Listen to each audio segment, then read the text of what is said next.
Hello dear students, हम दो videos में पहले बिजनेस मैनेजमेंट का मीनिंग, नेचर और स्कोप कर चुके हैं। आज हम करेंगे जनरल प्रिंसिपल्स ऑफ मैनेजमेंट, जो प्रिंसिपल्स हर जगह फॉलो होते हैं। ठीक है, बाकी ज़रूरी नहीं कि हर फर्म उन प्रिंसिपल्स को लेके चले। तो जनरल प्रिंसिपल्स ऑफ मैनेजमेंट के फादर कौन है? Henry Fayol. ठीक है, पहले हम हेनरी फेयोल के बारे में कुछ बातें करते हैं। तो हेनरी फेयोल को क्या है, फादर ऑफ जनरल मैनेजमेंट बोला गया है, या फिर father of modern management theory, management theory के फादर बोलते हैं उन्हें। और ये क्या थे? फ्रेंच माइनिंग इंजीनियर थे। ठीक है, तो और यही सबसे पहले थे जिन्होंने जो फर्स्ट 5 फंक्शन, जो हमारी planning, organising, staffing, directing, controlling, इनको क्या किया था? मैनेजमेंट में शामिल किया था। सो अब चलते हैं। Fayol has given 14 principles of management. तो उन्होंने क्या है, 14 प्रिंसिपल्स ऑफ मैनेजमेंट दिए हैं। He has made distinction between management principles and management element. उन्होंने क्या है, मैनेजमेंट प्रिंसिपल्स को और एलिमेंट्स को अलग अलग डिस्टिंक्ट रखा है। While management principle is fundamental truth and establishes cause effect relationship. ठीक है, जो मैनेजमेंट प्रिंसिपल्स है वो क्या है? एक फंडामेंटल ट्रूथ है, कॉज इफेक्ट रिलेशनशिप को दर्शाता है। और उसमें क्या होता है, मैनेजमेंट एलिमेंट में क्या होता है? Denotes the function performed by the manager. वो एलिमेंट क्या हो गए? जो मैनेजर फंक्शंस को परफॉर्म करता है। Henry Fayol strongly felt that managers should be guided by certain principles while giving the management principles. Henry Fayol को क्या लगा कि मैनेजर्स के लिए ये प्रिंसिपल्स बहुत ही इफेक्टिव है, इसलिए इनको बनाना जरूरी है। तो अब चलता है, फेयोल एम्फेसाइज 2 थिंग्स। तो फेयोल ने 2 चीज़ें नोटिस की। क्या की? फर्स्ट क्या थी? The list of management principles is not exhaustive but suggestive. ठीक है, जो मैनेजमेंट प्रिंसिपल की लिस्ट है वो एग्जॉस्टिव नहीं है, कंप्लीट मतलब कंप्लीशन नहीं बोल सकते हम, लेकिन सजेस्टिव बोल सकते हैं कि किसी ना किसी फर्म, कोई ना कोई फर्म उसको एज ए सजेशन रखेगा। And he has discussed only those principal which he followed on most occasions. और उन्होंने क्या है, उन प्रिंसिपल्स को ही क्या किया है? एक्सप्लेन किया है, जो बहुत से ओकेजन्स या ऑर्गेनाइजेशन में फॉलो होंगे। सेकेंड थिंग क्या है? Principles of management are not rigid but flexible. तो प्रिंसिपल्स ऑफ मैनेजमेंट क्या है? रिजिड नहीं हो सकते, फ्लेक्सिबल, चेंजेबल हो सकते हैं। जो हमने नेचर में पढ़ा था कि डायनामिक होता है मैनेजमेंट, तो यही है कि फ्लेक्सिबल होगा, रिजिड नहीं। तो अब आ जाते हैं हम नीचे प्रिंसिपल्स पे। तो फर्स्ट जो हमारा प्रिंसिपल है, जनरल प्रिंसिपल, क्या होगा फेयोल का? Division of work. तो डिवीजन ऑफ वर्क में क्या होता है? डिवीजन ऑफ वर्क का मतलब है पूरे टास्क को कंपोनेंट्स में डिवाइड करना। ठीक है, मैनेजर क्या है, स्पेसिफिक टास्क को स्पेसिफिक एम्प्लॉयज़ को असाइन करेगा, जिससे टास्क एफिशिएंट वे में कंप्लीट होगा। डिवीजन ऑफ वर्क किसको लीड करता है? स्पेशलाइजेशन को। ठीक है, जैसे मान के चलते हैं, अगर हम एक मैन्युफैक्चरिंग कंपनी की बात करें तो उसमें भी काम करने के लिए क्या है? डिवीज़न होगी। जैसे कि फाइनेंस डिपार्टमेंट अलग हो गया, सेल्स हो गया, रिसर्च एंड डेवलपमेंट हो गया, परचेजिंग डिपार्टमेंट अलग होगा, marketing department, quality management, new product development, या फिर मैन्युफैक्चरिंग इंजीनियरिंग डिपार्टमेंट। तो ये अलग अलग डिपार्टमेंट है।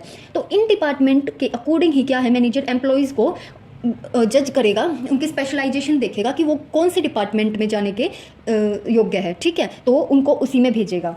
तो ये है division of work. This principle suggest that work should be assign to a person for which he is best suited. जो भी बेस्ट काम करेगा जिस भी डिपार्टमेंट में, वहीं भेजेगा। Work should be divided up to stage where it is optimum and just, मतलब जहाँ ऑप्टिमम क्या है, अपना बेस्ट दे पाएगा, उसी स्पेशलाइजेशन को लेके चलेगा manager. Division of work can be applied at all levels of organisation. हर ऑर्गेनाइजेशन में क्या होता है? डिवीजन ऑफ वर्क हम अप्लाई कर सकते हैं। Fayol has advocated division of work to take advantages of specialisation. तो फेयोल का यही एक मकसद था कि जहाँ भी डिवीजन ऑफ वर्क होगा तो वहाँ एफिशिएंसी ज़्यादा होगी। अब हम चलते हैं सेकेंड प्रिंसिपल पे। सो सेकंड प्रिंसिपल है हमारा अथॉरिटी एंड रिस्पॉन्सिबिलिटी। ठीक है, तो अथॉरिटी से हम क्या समझते हैं? अथॉरिटी का मतलब होता है एक फॉर्मल या फिर हमारी इंस्टीट्यूशनल या कोई भी लीगल पावर मान के चलो, एक पर्टिकुलर जॉब के लिए हो गई, या कोई फंक्शन हमें परफॉर्म करना है, या पोजीशन, हमारी जो पोजीशन है उसके लिए, जिससे उस परफॉर्म को क्या पर्सन को क्या मिलती है? अथॉरिटी मिलती है कि वो अपने सबॉर्डिनेट्स को, सबॉर्डिनेट्स कौन होते हैं? जो उसके नीचे काम करेंगे। ठीक है, और वो क्या होगा? सुपीरियर। सुपीरियर वो होता है जो उसके ऊपर होगा, जो ऑर्डर्स देगा। ठीक है, तो सबॉर्डिनेट को सुपरवाइज कर सके। मान लो मुझे बोल दिया जाए कि मुझे ऑर्गेनाइजेशन में वर्कर्स के लिए ट्रेनिंग प्रोग्राम कराना है, तो वो क्या हुई? उस टास्क को पूरे करने की अथॉरिटी और लीगल पावर्स मिली ना मेरे को, तो उस टास्क को कंप्लीट करने के लिए क्या है? मुझे अथॉरिटी मिल गई। अब ये रिस्पॉन्सिबिलिटी क्या है? रिस्पॉन्सिबिलिटी मेनली होती है ड्यूटी। ठीक है, रिस्पॉन्सिबिलिटी क्या होगी? एक ड्यूटी होगी या ऑब्लिगेशन होगा, जो कि सबॉर्डिनेट्स पर होता है, सुपीरियर का। और सुपीरियर क्या करता है? उनको टास्क कंप्लीट करने के लिए, या उनको जो भी ड्यूटी मिली है उसको पूरा करने के लिए कुछ टास्क देता है। ठीक है, तो सुपीरियर उनको असाइन करेगा ड्यूटीज़, तो वो उनके लिए रिस्पॉन्सिबिलिटी होगी। तो ये है हमारा अथॉरिटी एंड रिस्पॉन्सिबिलिटी। अब एक बात और, हेनरी फ्योल के अकॉर्डिंग जो अथॉरिटी और रिस्पॉन्सिबिलिटी है वो क्या है, हमेशा बैलेंस होनी चाहिए। क्यों बैलेंस होनी चाहिए? देखो, अगर रिस्पॉन्सिबिलिटी से ज़्यादा अथॉरिटी हुई ना तो क्या होगा, एम्प्लॉयज़ फ्रस्ट्रेटेड हो जाएंगे, ठीक है, कि ये अपना अपना अपना ज़्यादा अपनी पावर का हम पर दोष जमा रहा है या फिर ये, ठीक है। तो और अगर अथॉरिटी से ज़्यादा रिस्पॉन्सिबिलिटी हुई तो मैनेजर फ्रस्ट्रेटेड होगा, ठीक है, कि भाई ये ऐसे वर्कर्स वो कर रहे हैं कि पावर तो मेरे पास ही है। तो ये डिस्प्यूट्स नहीं होने चाहिए, हमेशा क्या होना चाहिए, बैलेंस होनी चाहिए अथॉरिटी और रिस्पॉन्सिबिलिटी। तो ये है इसका। तो अब हम चलते हैं थर्ड डिसिप्लिन। डिसिप्लिन क्या होता है? डिसिप्लिन तो हर चीज़ में ही जरूरी होता है, ठीक है। डिसिप्लिन क्या, सिंसियरिटी होनी चाहिए। The principle emphasises that subordinate should respect their superiors and obeys their orders. तो इस प्रिंसिपल में क्या है कि एक सबॉर्डिनेट जो है हमेशा सुपीरियर की रिस्पेक्ट करे और उसके ऑर्डर्स को माने। On the other hand superiors behaviour should be such that they make subordinates obedient. और जो सुपीरियर का बिहेवियर भी क्या होना चाहिए, सबॉर्डिनेट्स की ओर उसका भी अच्छा बिहेवियर होना चाहिए कि उसकी रिस्पेक्ट करे। If such discipline is observe there will be no problem of industrial dispute. अगर डिसिप्लिन रहेगा तो सब अपना काम अच्छे से करेंगे, एफिशिएंट वे में करेंगे, कोई किसी को कुछ नहीं बोलेगा, डिस्प्यूट नहीं होंगे, ठीक है, और ऑर्गेनाइजेशन का गोल भी क्या है, अचीव हो जाएगा। फिर हमारा फोर्थ प्रिंसिपल क्या आता है, यूनिटी ऑफ कमांड। अब यूनिटी ऑफ कमांड में क्या है कि जो सबॉर्डिनेट जो होता है वो सिर्फ एक ही सुपीरियर से क्या है ऑर्डर रिसीव करेगा। अगर दो दो सुपीरियर हो गए तो किसकी सुनेगा, उसकी सुने या उसकी सुने, ठीक है, तो वो कंफ्यूज हो जाएगा, उससे काम होगा ही नहीं। If he receives orders from more than one person he can satisfy none. वो किसी को भी सेटिस्फाई नहीं कर पाएगा। The more completely and individual has a reporting relationship to a single superior. तो वो एक ही को रिपोर्ट कर सकता है। The less is the problem of conflict is instruction and the greatest is feeling of personal responsibility for result. उस पर बर्डन कुछ ज़्यादा आ जाएगा, वो नहीं कर पाएगा, तो एक ही सुपीरियर होना चाहिए सबॉर्डिनेट के नीचे, ठीक है। अब हमारा फिफ्थ प्रिंसिपल है यूनिटी ऑफ डायरेक्शन।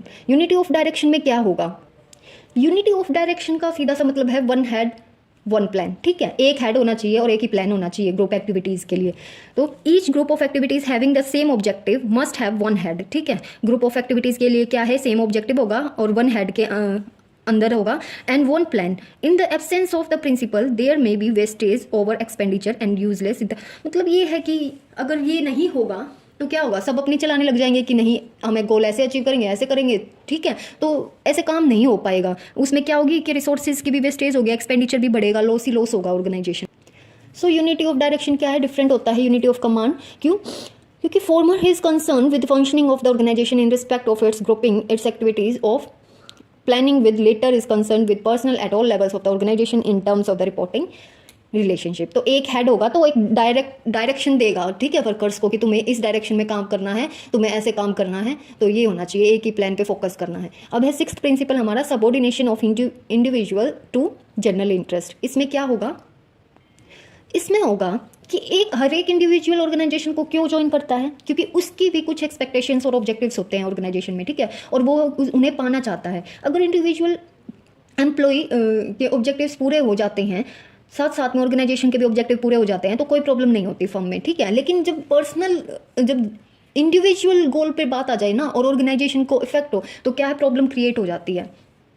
तो क्या है, जनरल इंटरेस्ट जो है इंडिविजुअल इंटरेस्ट से कहीं ज़्यादा सुपीरियर होता है, ठीक है। तो मैनेजर को कोशिश करनी चाहिए कि individual goal as well as organisation goal इस वे में हो कि दोनों ही क्या है एफिशिएंटली और इफेक्टिवली कंप्लीट हो जाए, ठीक है। तो मैनेजर को हमेशा ये रखना चाहिए कि जो एम्प्लॉयज़ का इंडिविजुअल इंटरेस्ट है वो भी सेटिस्फाई हो और साथ साथ में ऑर्गेनाइजेशनल इंटरेस्ट भी, ऑर्गेनाइजेशन गोल भी कंप्लीट हो जाए, ठीक है। अब है रेम्यूनरेशन की बात आती है तो क्या है, management should try to give fair wages to the employees and employees should have the satisfaction of being rightly paid, ठीक है। रेम्यूनरेशन में क्या है कि अगर एम्प्लॉयज़ को अच्छे से वेजेस ही नहीं मिलेंगे तो काम क्यों करेंगे, ठीक है। तो ऑर्गेनाइजेशन में मैनेजर को ये देखना चाहिए कि उनको वेजेस अच्छे से मिल रहे हैं, जो वो काम कर रहे हैं क्या उसके अकॉर्डिंग उनका वेजेस ठीक है, वेजेस स्ट्रक्चर ठीक है, ठीक है।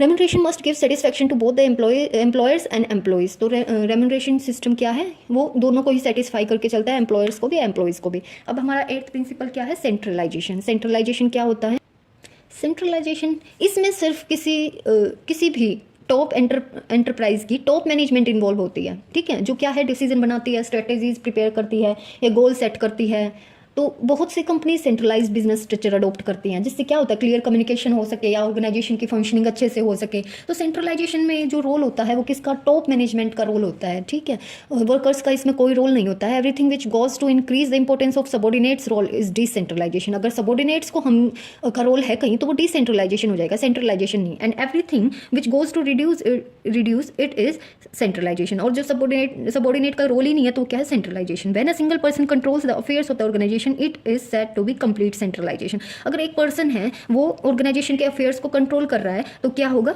सेंट्रलाइजेशन। अब मान के चलिए एक कंपनी है, उसमें बोर्ड ऑफ डायरेक्टर या सीईओ मान लो, ठीक है, तो सीईओ क्या है, अफेयर्स को देख रहा है, कंट्रोल कर रहा है सबको, तो क्या है वो सेंट्रलाइजेशन हो जाएगी। ओके, अब हमारा नेक्स्ट प्रिंसिपल क्या है, स्केलर चेन, ठीक है। This is chain of superiors from the highest to the lowest rank. तो ये चेन होती है और ये पिरामिड फॉर्म में होती है, ठीक है। तो ये क्या है, हाईएस्ट रैंक से लोएस्ट रैंक तक जाती है। The order of this chain should be maintain when some instructions are to be passed on और inquiries are to be made, ठीक है। ये ऑर्डर कैसे होता है कि जब कोई इंस्ट्रक्शन पास करना हो या कोई इंक्वायरी करनी हो तब पास होता है। It suggest that each communication going up और coming down must follow through each position in the line of authority. इसका मतलब ये है कि ये जो भी कम्युनिकेशन हो रही है वो हर एक के पास मतलब ऑर्डर में जाएगी, ऑर्डर में आएगी, ठीक है। फॉर दिस पर्पज़, इस पर्पज़ के लिए Fayol has suggested gang plank, ठीक है। तो फ्यूल ने क्या किया था, गैंग प्लैंक का कॉन्सेप्ट दिया था, ठीक है। कि अब देखो स्केलर चेन में क्या है कि जब इन्फॉर्मेशन अगर हमें ऊपर तक पहुंचानी है टॉप लेवल से तो बहुत सारा टाइम वेस्ट हो जाता है, अब नीचे तक भी पहुंचानी है तो टाइम वेस्ट हो जाता है। तो गैंग प्लैंक फ्यूल ने क्या सजेस्ट किया कि अगर हमें कॉन्टैक्ट करना ही है तो जैसे सबॉर्डिनेट है तो सबॉर्डिनेट टू सबॉर्डिनेट क्यों नहीं हो सकता, ठीक है, वो पिरामिड में क्यों है। तो ये है स्केलर चेन। कैसे थी स्केलर चेन, जैसे ये है एक ए, ठीक है, यहाँ पर क्या है BCDEFG, ठीक है, ये है। तो ये क्या है, हमारा एक पिरामिड बन रहा है। ओके, तो अब क्या होता था कि कोई भी इन्फॉर्मेशन अगर पास ऑन करनी है, डी को ही कोई इन्फॉर्मेशन एफ तक पहुंचानी है तो पहले ये सी तक पहुंचेगी, फिर बी तक, फिर ए तक, फिर ई तक, फिर एफ तक, तो कितना टाइम वेस्ट हो जाता है, ठीक है। और ऐसे ही अगर डी को एफ तक इन्फॉर्मेशन पहुंचानी है तो क्या है, गैंग प्लैंक कि ये सीधा ही इससे क्या है, कॉन्टैक्ट करेगा। तो ये था हमारा स्केलर चेन में। अब है नेक्स्ट हमारा प्रिंसिपल ऑर्डर। ऑर्डर क्या होगा कि हर चीज़ जो है ना ऑर्डर में हो तो अच्छी ही रहती है। This is principle relating to the arrangement of things and people, ठीक है। थिंग्स और पीपल्स को क्या है, हम अरेंज करके चले पहले ही। In material order there should be a place for everything. हर चीज़ के लिए एक प्लेस होना चाहिए। Everything should be in its place, या फिर हर चीज़ क्या है, प्लेस पे होनी चाहिए। इन सोशल ऑर्डर, और सोशल ऑर्डर में क्या होना चाहिए, there should be right man in the right place. और सोशल ऑर्डर में राइट प्लेस पे राइट मैन ही होना चाहिए काम करने के लिए, ठीक है। और placement of man and material should be properly made. Man और मटेरियल का क्या है, प्लेसमेंट होना चाहिए प्रॉपरली काम करने के लिए। प्रॉपर स्पेस होना चाहिए, ठीक है, where material can be kept safely. और मटेरियल को सेफ रखने के लिए भी क्या है, एक अच्छी जगह होनी चाहिए।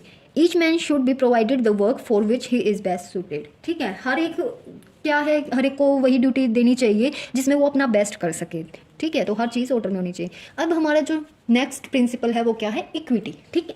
इक्विटी क्या है कि कोई डिस्क्रिमिनेशन ना हो, इक्वल हो सब कुछ। This principle requires the managers to be kind and just so that loyalty can be won from the subordinate, ठीक है। तो मैनेजर क्या है, काइंड होना चाहिए, लॉयल होना चाहिए सबॉर्डिनेट, जिससे क्या है सबॉर्डिनेट्स खुश हो जाए और वो अपना काम अच्छे से कर पाए। तो इक्विटी किसका कॉम्बिनेशन होता है, जस्टिस का और काइंडनेस का, ठीक है।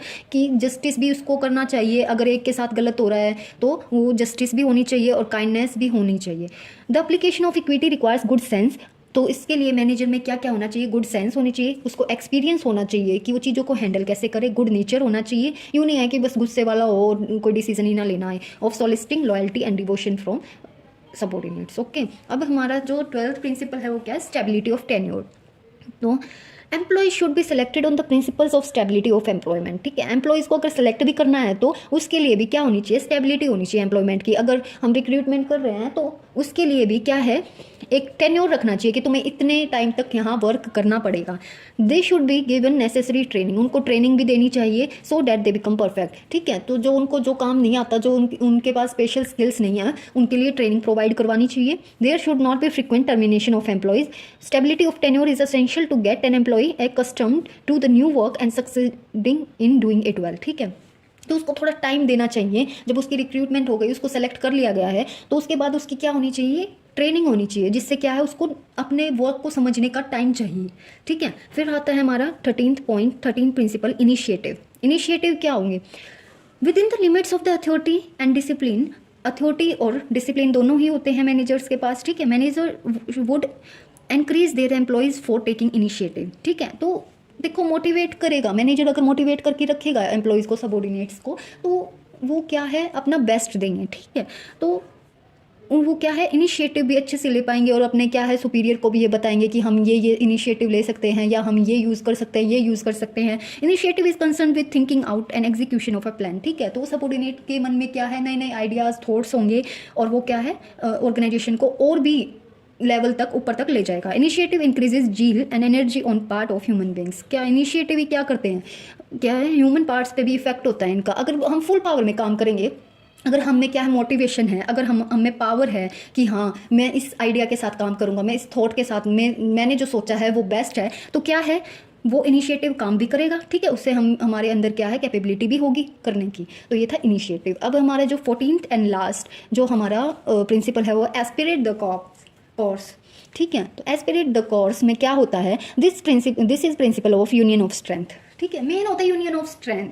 ठीक है, यूनिटी जिसको हम बोलते हैं, तो इसमें क्या है an extension of unity of command for establishing team work. अगर टीम में रह के हम काम करेंगे, सबॉर्डिनेट या फिर सुपीरियर साथ में मिलके यूनिटी में काम करेंगे, तो क्या होगा, ऑर्गेनाइजेशन अपने आप अपने गोल को अचीव कर पाएगी, हर फंक्शन वो अच्छे से कर पाएगी। ठीक है, तो manager should infuse the spirit of team work in their subordinate. तो मैनेजर को हमेशा क्या करना चाहिए, स्पिरिट में रहना चाहिए, खुद स्पिरिट में रहेगा तभी तो क्या है सबॉर्डिनेट्स को उससे क्या नॉलेज मिलेगी और सबॉर्डिनेट्स भी क्या मोटिवेट होंगे। ठीक है, वो टीम में वर्क करेंगे और उनमें भी यूनिटी बनी रहेगी। तो ये थे 14 प्रिंसिपल्स। तो अब फ्योल मेड इट क्लियर, और फ्योल ने क्या क्लियर किया था कि that these principles can be apply to most organisation. जरूरी नहीं कि किसी ऑर्गेनाइजेशन में कोई प्रिंसिपल अप्लाई हो, but these are not absolute principles. तो ये तो पहले ही बोल दिया था, जो 2 थिंग्स हमने पीछे की थी कि वो क्या है एब्सोल्यूट प्रिंसिपल्स नहीं हो सकते। ठीक है, ऑर्गेनाइजेशन आर एट लिबर्टी, और ऑर्गेनाइजेशन क्या है फ्री होती हैं to adopt those which suit them. जो भी उनको अप्लाई करना है, जो भी उनकी ऑर्गेनाइजेशन के लिए अच्छा है, तो वो कर सकती हैं अप्लाई,